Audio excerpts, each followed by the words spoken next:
Assalamualaikum warahmatullahi wabarakatuh. Salam jumpa kembali anak-anakku sekalian. Hari ini kita bertemu akan belajar bersama-sama membahas mengenai jenis-jenis lembaga sosial. Dalam masyarakat Indonesia yang heterogen terdapat berbagai jenis lembaga sosial yang satu dan lain saling berhubungan dan saling melengkapi. Lembaga-lembaga sosial tersebut adalah meliputi lembaga keluarga, lembaga agama, lembaga ekonomi, lembaga pendidikan, lembaga politik, lembaga budaya, dan lembaga hukum. Baiklah, kita akan membahas satu persatu jenis lembaga sosial. Lembaga keluarga. Keluarga merupakan unit sosial terkecil yang terdiri atas ayah, ibu, dan anak. Keluarga memiliki fungsi majemuk bagi terciptanya kehidupan sosial dalam masyarakat. Di dalam keluarga diatur hubungan antara anggota-anggotanya sehingga setiap anggota keluarga mempunyai peran dan fungsinya yang jelas. Keluarga adalah salah satu bentuk kelompok sosial dan di dalam keluarga inilah kita dilahirkan dan dibesarkan. 3 macam bentuk keluarga meliputi ada keluarga inti, yaitu yang terdiri dari ayah, ibu, dan anak yang belum menikah.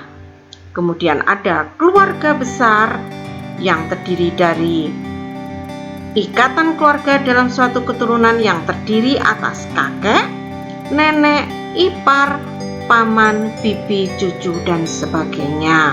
Sedangkan keluarga poligamus terdiri dari beberapa keluarga inti yang dipimpin oleh seorang kepala keluarga.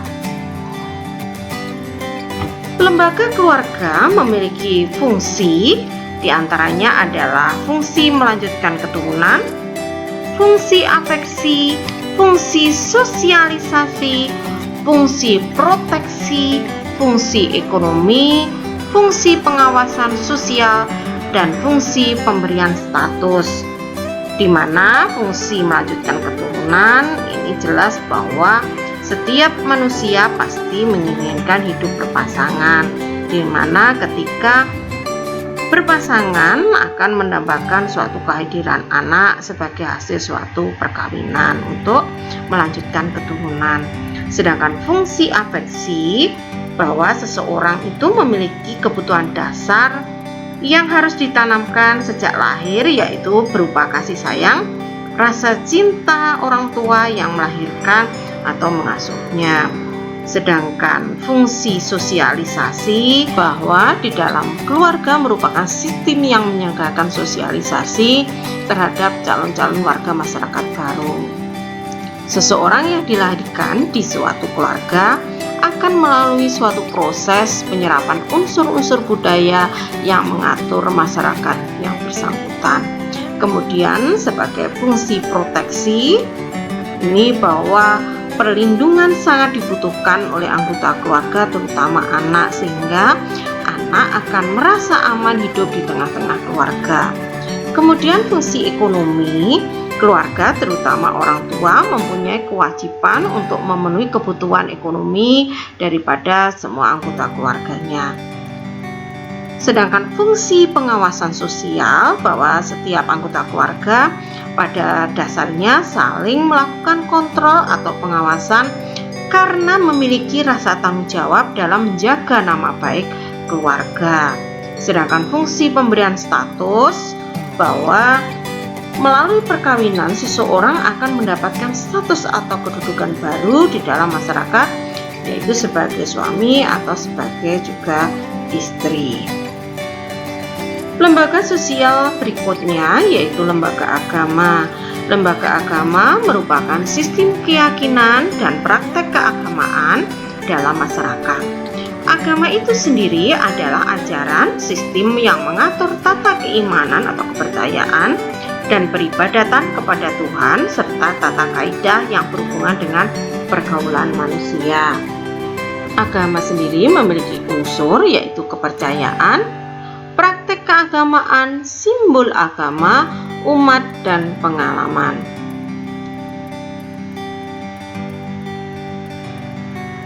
Agama memiliki fungsi sebagai berikut, yaitu sebagai sumber pedoman hidup bagi individu maupun kelompok. Yang kedua, merupakan tuntutan tentang prinsip benar atau salah untuk menghindari perilaku menyimpang seperti pembunuhan. Yang ketiga adalah pedoman perasaan keyakinan atau confident, siapapun yang berbuat baik maka akan mendapat pahala dari Tuhan. Yang keempat, pedoman keberadaan atau eksistensi, bahwa keberadaan alam semesta dengan segala isinya termasuk di dalam manusia harus disikapi rasa syukur dan ikhlas. Kemudian pengungkapan keindahan atau estetika, bahwa manusia yang suka akan keindahan dapat mengekspresikan rasa estetika dengan membangun rumah ibadah dan hal-hal lain berkaitan dengan kepercayaan. Yang terakhir, memberikan identitas kepada manusia sebagai bagian dari suatu agama, misal sebagai umat Islam, Kristen, Hindu, Buddha, dan Konghucu. Lembaga sosial berikutnya adalah lembaga ekonomi. Lembaga ekonomi didirikan untuk mengatur kegiatan di masyarakat. Kegiatan ekonomi diantaranya meliputi produksi, konsumsi, dan distribusi.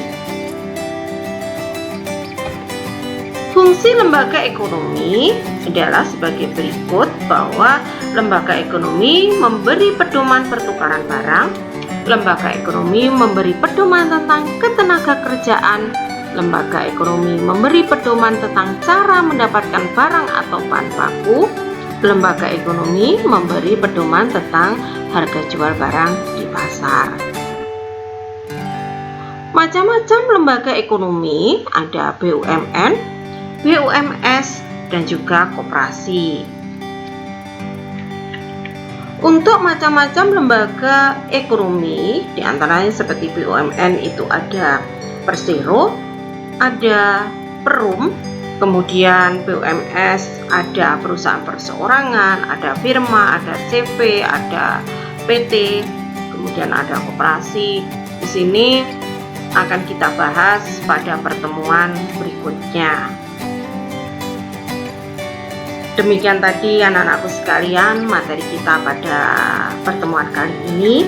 Jangan lupa untuk tetap belajar, tetap jaga kesehatan. Sampai bertemu di pertemuan berikutnya. Kita akan membahas mengenai lembaga ekonomi, kemudian juga lembaga-lembaga sosial lainnya.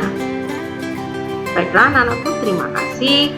Wassalamualaikum warahmatullahi wabarakatuh.